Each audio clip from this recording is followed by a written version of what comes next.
The whispers started before Elara Whitmore even reached the aisle. They were not soft, kind whispers of admiration, but sharp, poisonous murmurs that followed her like shadows. She heard her name spoken with pity, with disbelief, even with mockery. The grand community hall was filled with people from her old high society life, people who once praised her beauty, her intelligence, her future. Now they stared as if she had thrown her life away. Their eyes kept drifting past her, toward the man waiting at the altar, the man they could not understand, the man they refused to respect, the man she loved. Lucien Cross, known to most as Luke, stood in a modest black suit that was clearly second-hand. The shoulders were slightly loose, the cuffs a little worn. He had polished his shoes himself that morning until they reflected the ceiling lights, but the guests still saw only poverty. They saw only a janitor, a night worker, a man without status. What they didn't see was the unnatural stillness in his posture, the way the lights above flickered faintly when his emotions shifted, or how the shadows behind him seemed deeper than anywhere else in the room. In the second row, Elara's former best friend, Cassandra Vale, leaned toward Elara's ex-fiancé, Marcus Hawley. "She really did it," Cassandra whispered, loud enough for others to hear. "She married a man who cleans office floors. From prom queen to janitor's wife." "Tragic," Marcus smirked, lifting his glass. "She always had a savior complex. I just didn't think she'd marry it." Laughter rippled quietly through the row. Elara heard every word. Her hands trembled slightly around her bouquet of simple white roses flowers her aunt had arranged, because they couldn't afford anything grander. When she reached Lucien, she looked up at him, eyes glassy with unshed tears. He didn't look at the crowd. He never did. His storm-gray eyes focused only on her, calm and grounding. "Ignore them," he murmured, his voice low and steady. "They see what wealth taught them to see, not what truth shows." His hand, cool as marble, closed gently around hers. Despite the cold, warmth spread through her chest. He had always done that, turned her fear into quiet strength. The ceremony was brief, almost rushed. There was no orchestra, no lavish decor, no photographers fighting for angles. Just paper decorations, folding chairs, and judgment hanging heavy in the air. Yet when Lucien kissed her, something strange happened. The fluorescent lights dimmed for a fraction of a second, as if the room itself bowed to the moment. Elara felt a spark-sharp electric race through her spine. She pulled back slightly, breathless, but Lucien only smiled faintly, as if nothing unusual had happened. The silence shattered when Marcus Hawley stood, clapping slowly. "Beautiful," he said mockingly. "Truly inspiring. I even brought a wedding gift." He walked to the altar, pulling a crumpled bill from his pocket and sliding it into Lucien's suit breast pocket. "For rent," he added with a grin. The room erupted in cruel laughter. Elara's face burned red with humiliation, and she stepped forward angrily, but Lucien's hand stopped her. His grip was gentle, but unmovable. He removed the bill calmly and held it out to Marcus. For one fleeting second, his gray eyes flashed a deep crimson. "Keep it," Lucien said quietly. The laughter died instantly. "You may need it more than I ever will." Marcus blinked, unsettled, but scoffed and walked away, masking his discomfort with arrogance. When the ceremony ended, there was no limousine waiting. Rain poured heavily outside, soaking the pavement. Guests rushed to luxury cars, barely glancing at the newlyweds.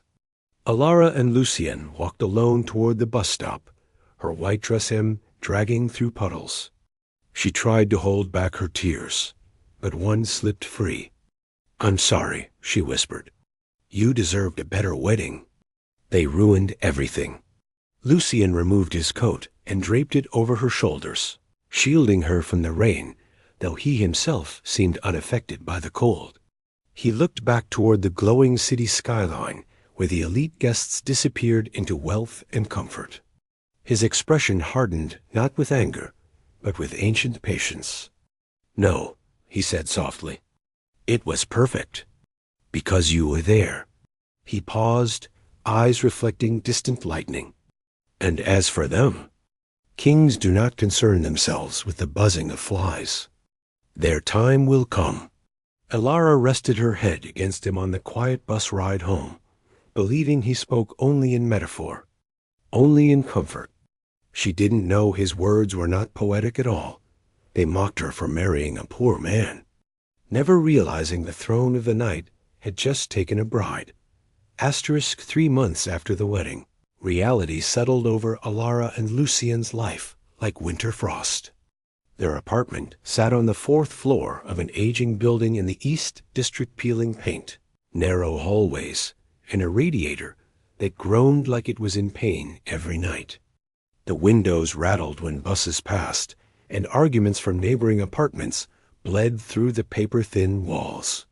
It was nothing like the grand estates Elara had grown up in, yet she never complained. She had chosen this life, chosen him. Still, exhaustion lived in her bones now. She worked double shifts at a roadside diner, carrying heavy trays until her wrists ached, smiling through insults from customers who saw only a poor waitress. Lucien continued his night job as a maintenance worker at Sterling Financial Tower, leaving at dusk and returning near dawn. Their schedules crossed like strangers in a hallway, brief smiles, soft touches, then separation again. Yet something about their life felt strange, not wrong, but quietly unnatural. Whenever rent was due and they were short on money, Elara would find neatly folded cash tucked inside drawers or her handbag. Not large amounts, just enough. When she asked Lucien, he would simply say he picked up extra shifts. He never sounded proud when he said it, only distant. Then there was his diet. He never ate with her. He would sit across from her dinner plate, holding a dark glass filled with thick crimson liquid he claimed was iron supplements for his anemia. She believed him because she wanted to believe him. Love makes trust easy. Even when questions linger, Lucien also barely slept.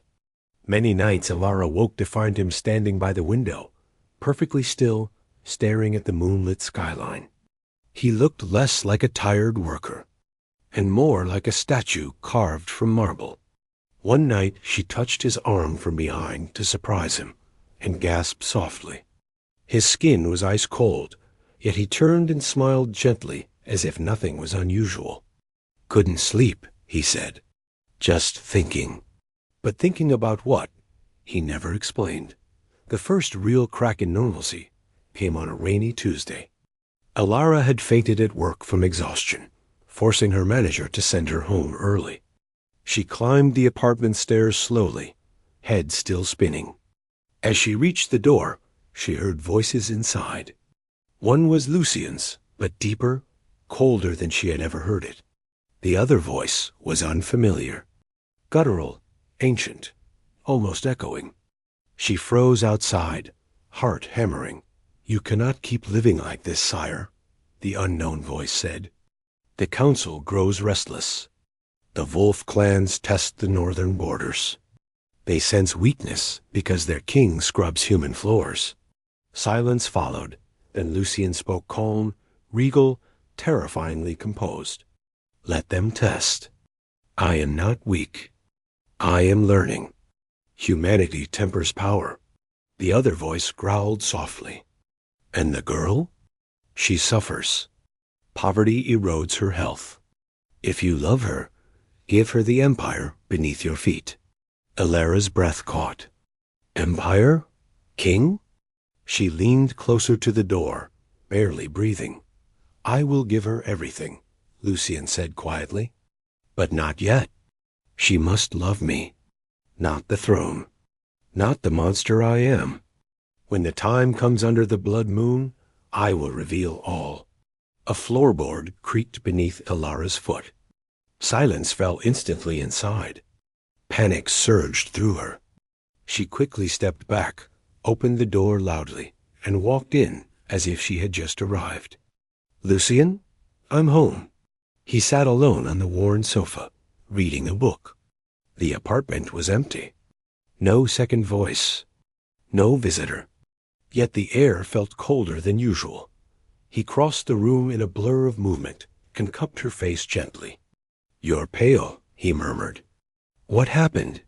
She admitted she fainted. His expression darkened instantly, not anger, but protective alarm. He pulled her into an embrace so tight she felt safe and trapped at the same time. "You're working too hard," he whispered against her hair. "Quit the diner." She shook her head weakly. "We need the money." He didn't argue, but something resolute hardened in his eyes. "The Sterling Blood Moon Gala is in 2 nights," he said suddenly. "I secured invitations." Elara stared at him in disbelief. That gala was the most elite event in the city, attended only by billionaires and political dynasties. "They'll humiliate us again," she said quietly. Lucien walked to the window, gazing at the towering Sterling building dominating the skyline. "Let them try," he said softly. "It is time the world remembers who I am. And it is time they learn who you are beside me." Elara felt a chill she could not explain, not fear of him, but fear of what the world might do when his secret surfaced. She thought she married a poor man struggling to survive, never realizing she was living beside a king preparing to reclaim his throne. The night of the Blood Moon Gala arrived wrapped in a sky stained deep crimson, as if the heavens themselves were bleeding. Elara stood in the tiny bathroom of their apartment, staring at her reflection with trembling hands. The red silk dress she wore was the last surviving piece of her old life, the life of wealth, elegance, and social acceptance. It still fit her perfectly, though her collarbones showed more sharply now from months of skipped meals. She had pinned her hair up carefully, exposing the graceful curve of her neck, and applied the little makeup she owned. She looked beautiful, but her eyes held fear. Not fear of the gala itself, but fear of what humiliation might await them again. Behind her, Lucien appeared silently in the doorway. She hadn't heard his footsteps. For a moment she forgot how to breathe. He was no longer dressed like a maintenance worker or janitor. He wore a midnight blue tuxedo, tailored so precisely it looked sculpted onto his body. The fabric shimmered subtly under the dim light, and the open collar revealed pale skin smooth as marble. On his wrist rested an antique gold watch engraved with symbols. She couldn't recognize symbols that seemed older than the city itself.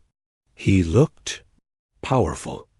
Not rich powerful, but ancient powerful. Dangerous in a quiet, controlled way. "You look like a queen," he said softly. Elara let out a nervous laugh. "Queens don't arrive at galas terrified." Lucien stepped closer, offering his arm. "Queens arrive feared and protected." She hesitated before taking his arm, her fingers brushing his cold skin. It felt colder than usual tonight, like stone left beneath winter snow. Yet the moment she touched him, calmness settled in her chest again, the same way it always did. Outside, instead of the bus she expected, a sleek black luxury car waited at the curb. Its windows were tinted, its body polished to mirror perfection. The driver, dressed in an immaculate black suit, stepped out and bowed his head slightly to Lucien before opening the door. Elara froze. "Lucien, whose car is this?" He simply smiled faintly. "A favor owed." She said nothing more, but unease mixed with curiosity as they entered. The drive to Sterling Tower felt surreal. Luxury vehicles lined the streets as they approached the towering glass skyscraper hosting the gala. Cameras flashed constantly, paparazzi shouting names of celebrities and business magnates. When their car pulled up, photographers barely glanced until Lucien stepped out. The atmosphere shifted instantly. Heads turned. Cameras lifted. Something about his presence demanded attention, even without introduction. He helped Elara out gently, his hand steady on her waist, guiding her up the red carpet as flashes exploded around them. At the entrance stood Cassandra Vale and Marcus Hale, the very faces of her past humiliation. Marcus' smirk appeared the moment he saw them. "Well, if it isn't the janitor and his charity project," he said loudly, ensuring nearby elites heard him. Cassandra's eyes dragged over Elara's dress with mocking inspection. Vintage poverty chic? How brave. Elara felt the sting, but Lucien's arm tightened reassuringly around her. "We have invitations," Lucien said calmly, producing an embossed envelope sealed in black wax. Marcus snatched it, scanning it with a frown that slowly twisted into confusion. His arrogance faltered for half a second. "Board authorized?" He muttered. "How did you even get this?" He crumpled it slightly, stepping closer. "Doesn't matter. You're still staff." Security removed them. 2 guards approached, but Lucien didn't move. He simply looked at them. The air around them felt heavier suddenly, like pressure before a storm. The guards hesitated instinctively. "I wouldn't," Lucien said quietly. His voice carried no threat, yet it vibrated with command. Before tension could escalate further, the Sterling Tower CEO rushed forward. Face pale, "Stand down immediately," the CEO barked at Marcus. Then, to everyone's shock, he turned to Lucien and bowed slightly. "My apologies, Mr. Cross. The VIP suite is ready." Gasps rippled through the entrance. Marcus stared, speechless, his authority dissolving in real time. Lucien guided Elara inside the grand ballroom where chandeliers glittered like constellations. Guests parted subtly as they walked, whispers trailing behind them. Elara's heart pounded. "Lucien, what is happening?" She whispered. He didn't answer directly. Instead, he nodded toward the upper balcony. 5 figures stood watching them, pale, regal, dressed in dark aristocratic attire, centuries out of fashion. Their eyes glowed faintly in the dim light. "The council," Lucien murmured. "They've come to witness whether their king has truly chosen a mortal bride." Before she could react, music began, and Lucien pulled her gently into a waltz. He moved with supernatural grace, guiding her effortlessly. As they danced, the world blurred, until suddenly the music screeched to a halt. Marcus stumbled onto the stage, drunk and furious, grabbing a microphone. "Ladies and gentlemen," he slurred, pointing at Lucien, "this man is a fraud janitor pretending to be elite trash." Laughter mixed with tension, until Lucien released Elara's hand and stepped forward slowly. The chandeliers flickered once, twice, and then every light in the ballroom exploded into darkness. As the blood moon rose above the shattered glass, the poor man she married prepared to show the world the monster and monarch he truly was.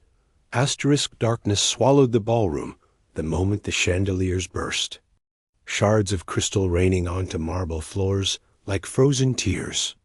Gasps turned into screams as elite guests stumbled blindly, clutching one another in fear. Yet in the very center of the chaos, a strange stillness formed, as if the darkness itself obeyed a silent command.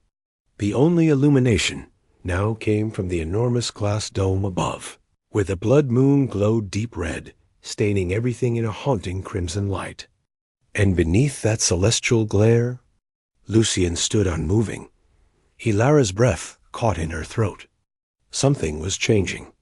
The air around him pulsed, heavy and electric, making her skin prickle. His posture straightened, not like a man standing, but like a ruler rising.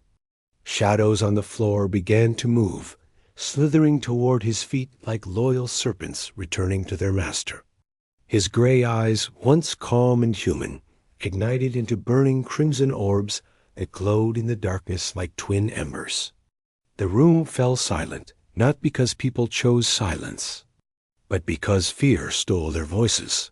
Marcus Halle, still clutching the microphone on stage, tried to speak again, but his voice cracked. "What trick is this?" he demanded weakly. Lucien stepped forward, his polished shoes echoing thunderously with each step. "You wish to expose me," he said, his voice layered, human yet ancient, calm yet predatory. "So look carefully, Marcus Halle. And see?" With a subtle motion of his hand, Marcus lifted off the stage floor, suspended midair by an invisible force. The microphone dropped from his grasp, clattering uselessly below as he clawed at his throat in terror. Elara gasped, instinctively stepping forward. "Lucien, stop!" she cried. Her voice trembled not with rejection, but fear for what he might become. Lucien paused mid-gesture. Slowly, deliberately, he turned his glowing gaze toward her. For a heartbeat, the monstrous aura around him faltered. The shadows receded slightly. The invisible grip loosened, and Marcus collapsed back onto the stage, coughing violently. "For her," Lucien said coldly without looking back at Marcus. "Only for her do you breathe." Before anyone could recover, the balcony doors burst open with explosive force. The 5 pale figures Elara had seen earlier descended from the 30-foot height as gracefully as falling feathers. They landed without sound, forming a protective circle around Lucien. Each dropped to one knee, heads bowed in absolute reverence. "My king," said the silver-haired woman leading them, her voice echoing with ancient authority, "we await your command. Shall we cleanse this hall of those who insulted your bride?" Gasps rippled through the frozen guests. "King? Bride?" The words struck like lightning. Lucien exhaled slowly, the red glow in his eyes dimming slightly. He adjusted his cufflinks with aristocratic calm, as if the chaos around him were a minor inconvenience. "No slaughter tonight, Era," he said smoothly. "I am attempting diplomacy." He stepped onto the stage beside the trembling Marcus, then turned to face the terrified assembly of elites. "You measure worth by wealth," Lucien announced, his voice resonating through the hall without amplification. "You bow to money and mock humility. You see a worn suit and think weakness, a laborer's hands and think inferiority." He paused, letting the weight of his words sink in. "You mistake surface for substance." He reached into his inner pocket and withdrew a sealed document, holding it high. "I am Lucien Valerius Nocturus, first sovereign of the Night Dominion, ruler of the Shadow Clans. And as of this evening," he broke the seal slowly, "the sole controlling owner of Sterling Financial Holdings." Shock exploded across the room. The CEO himself staggered forward, pale. "That's impossible. The Sterling family holds majority shares." Lucien's lips curved faintly. "Held," he corrected. "Their debts were extensive. Gambling, offshore leverage, unsecured loans. I purchased every liability. Ownership follows debt." Marcus stared from the floor in horror as security guards, now bowing, escorted him away like a disgraced servant. The social hierarchy of the room had inverted in seconds. Those who mocked now trembled. Those who laughed now avoided eye contact. Lucien descended from the stage and walked toward Elara, the crowd parting instinctively to clear his path. She stood frozen, heart racing, struggling to reconcile the gentle man she loved with the monarch, commanding shadows and armies. He stopped before her, the monstrous aura fading completely. His eyes softened back to storm gray. "I never wanted power to frighten you," he said quietly, "only to protect you." He extended his hand, not as a king claiming a subject, but as a husband asking trust. Elara looked at his hand, then into his eyes. Seeing both the monster and the man, and realizing they were inseparable dot in the glow of the blood moon. The poor man vanished forever, and the vampire king asked his bride if she could love him still. Asterisk. The ballroom remained frozen long after Lucien's revelation shattered the illusion of normalcy. Guests stood in stunned silence, afraid to speak, afraid even to breathe too loudly in the presence of the being now standing before them. The chandeliers were dark, the marble floor still scattered with broken crystal, and the blood moon's crimson glow painted every face in a ghostly hue. Yet Lucien saw none of them. His focus's entire world stood just a few steps away. Elara Whitmore, the woman who had married him when he was nothing. She had not moved since he extended his hand. Her heart thundered violently, not from disgust, but from the sheer weight of truth crashing into her reality. Every strange detail of the past months suddenly rearranged itself into meaning. The cold skin, the sleepless nights, the hidden money, the voices she overheard, the unnatural stillness in his presence. It all made sense now. He had never been poor, never been weak. He had been hiding an empire beneath humility. "You're a king," she whispered, her voice fragile. Lucien's expression did not hold pride. It held caution, even fear. "Yes," he answered quietly. "But before that, I am your husband." He lowered his hand slightly, not forcing her to take it. "If this truth terrifies you, I will walk away from the throne before I ever walk away from you." His words sent a visible ripple through the kneeling vampire council behind him. For an immortal ruler to even suggest abandoning dominion was unthinkable. Elara stepped forward slowly, her red dress whispering against the marble floor. Tears filled her eyes, not from betrayal, but from understanding. "You let them humiliate you," she said.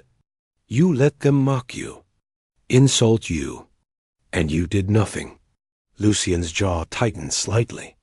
"Power without restraint is tyranny," he replied.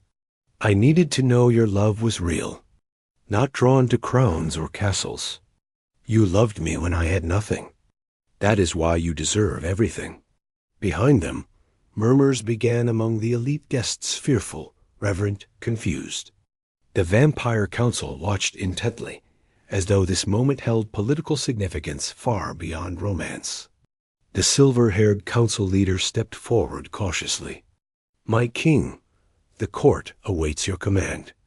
The Night Dominion cannot remain leaderless in sentiment." Lucien did not look at her. "The Dominion has never been leaderless," he said calmly.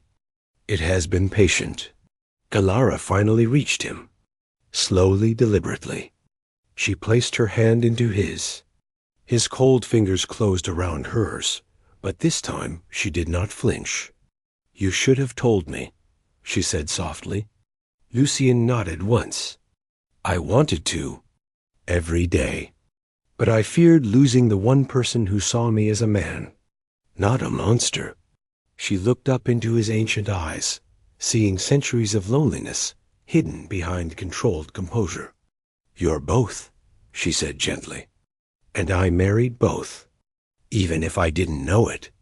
A visible shift passed through the council: approval, relief, acceptance. The leader bowed her head deeper. "Then it is decided. The blood moon recognizes her."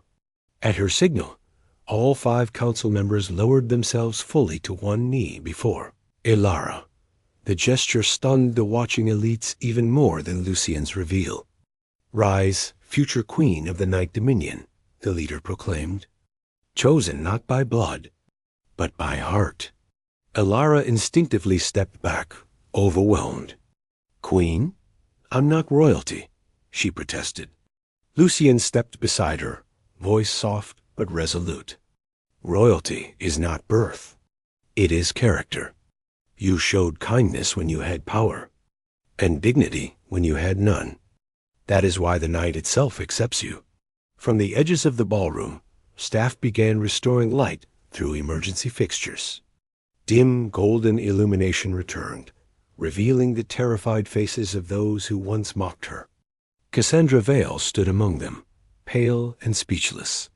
The social balance had inverted completely. Elara noticed the fear in their eyes, but she did not feel triumph. She felt clarity. She turned back to Lucien. "No revenge," she said quietly. "No punishments. Let respect be the lesson, not fear." Lucien studied her for a long moment, then inclined his head. "As my queen commands." His voice carried across the hall. "No harm will come to anyone present tonight. Let this gathering remember humility, not terror." The tension dissolved into stunned silence. Elara realized then that her voice, her compassion, could temper even a vampire king's wrath. Lucien raised her hand gently and pressed a cold kiss to her knuckles. "You did not marry a poor man," he said. "You married a patient king." She smiled faintly through tears.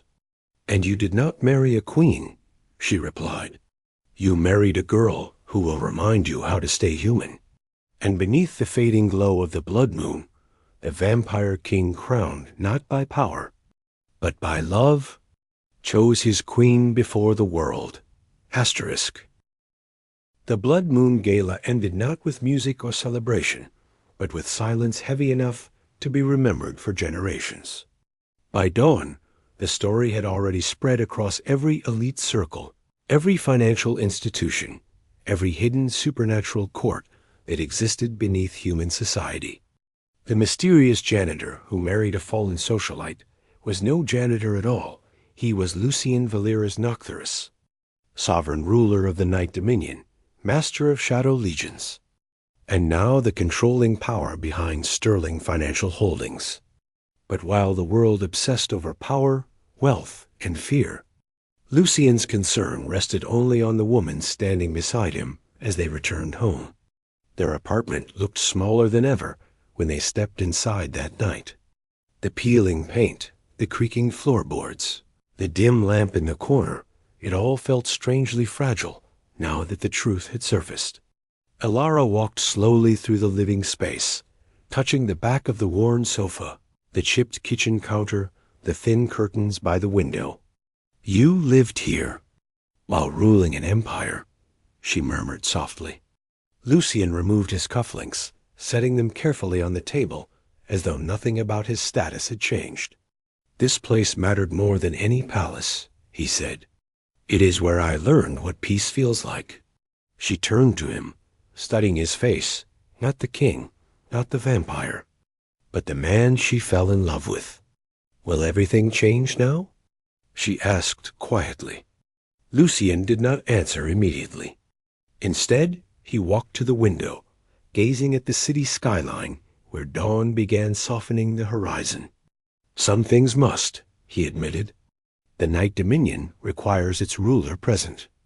The council will demand court assemblies, territorial negotiations, ancient obligations I cannot ignore forever." He paused before turning back toward her. "But the most important thing will never change." He crossed the room and took her hands in his, cold fingers gentle as ever.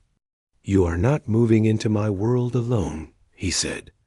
"I will build one where both our worlds exist side by side." Elara searched his eyes, seeing sincerity, not royal command, but partnership. "No castles, unless you want them," he added with a faint smile. "No courts, unless you choose to attend. You will never be forced into darkness. You will walk it by choice."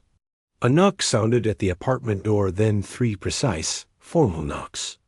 Lucien opened it to reveal the silver-haired council leader standing respectfully in the hallway, flanked by 2 guards clad in dark ceremonial attire. "My king," she said, bowing her head slightly, "the Dominion awaits your public coronation and the formal presentation of your queen." Elara tensed instinctively at the word queen, but Lucien glanced back at her before answering. "The coronation will proceed," he said calmly. "But understand this, she is not presented as possession. She stands as equal." The council leader inclined her head deeper. "As you decree." When they left, silence returned to the apartment. Elara exhaled slowly. "Equal?" she asked. Lucien nodded once. "Power taken is tyranny. Power shared is legacy." He stepped closer, resting his forehead gently against hers, a rare gesture of intimacy from someone so ancient. "You taught me restraint, compassion, humanity. The Dominion will be stronger because of you, not in spite of you." Weeks later, under a night sky free of clouds, the coronation took place in the hidden capital of the Night Dominion, a city carved beneath mountains, illuminated by silver fire and moonlit rivers. Vampires from ancient bloodlines gathered, kneeling as Lucien took his throne, not alone, but with Elara seated beside him. She wore no heavy crown, only a simple circlet of dark crystal chosen by her, not imposed. When she rose to speak, her voice carried across immortals and nobles alike. "Power without kindness becomes cruelty," she said. "Respect is not commanded by fear. It is earned through humility." Even the oldest vampires listened in silence. Lucien watched her with quiet pride, seeing the same brave girl who defended him when he was mocked as a poor man. And far away in the human world, those who once laughed now spoke her name with reverence. Not because she married a king, but because she never changed after learning he was one. That night, when the ceremonies ended, and they stood alone on a balcony overlooking the glowing Dominion, Elara leaned against him. "So this is your kingdom," she whispered. Lucien wrapped an arm around her gently. "No," he said, "this is ours." They mocked her for marrying a poor man. But in the end, she did not rise because he was a king. She rose because her love made a king worthy of his throne.